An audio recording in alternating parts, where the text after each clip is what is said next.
with the release from the world of John Wick, Ballerina, a couple weeks ago. Today on my TikTok page and YouTube Shorts, I'm going to rank the John Wick franchise.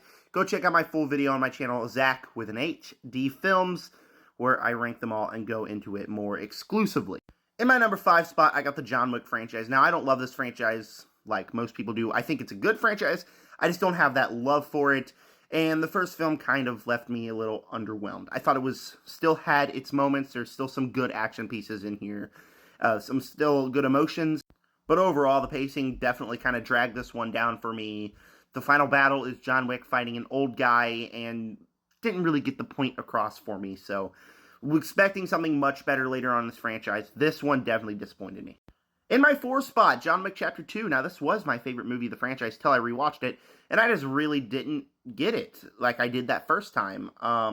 The action set pieces are cool, but it feels so far in between. The pacing of this movie is just not good, where we get one action sequence in the beginning of the movie, but then we get like an hour straight of no action, and then we get a decent action sequence, and then we get tiny little action sequences scattered across, but it's more focused on the story that I don't think is as effective. I feel like it tries to tackle too many ideas that don't quite work for me.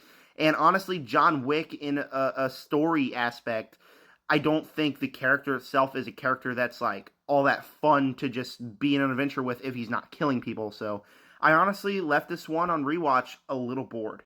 Now, I didn't know who I wanted to put in my number 3 spot. If I wanted to do Ballerina or John Wick Chapter 3, I'll go Ballerina on this one. I feel like this movie was really good, had a couple things that held it back from great.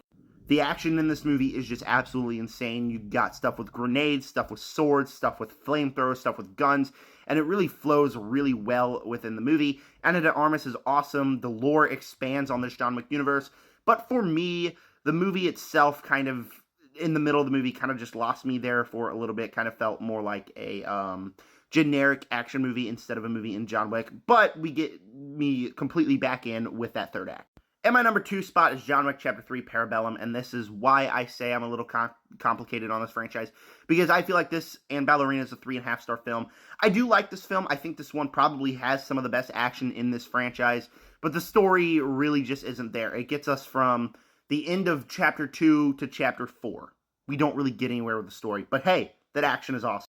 But my number 1, John Wick Chapter 4, we have some phenomenal action in this film, 3 big action set pieces that are the best in the franchise, and a very satisfying ending to the character of John Wick. I think this one is by far the best in the franchise. It does still have some pacing problems in the middle of the movie, but I think, personally for me, it is my favorite.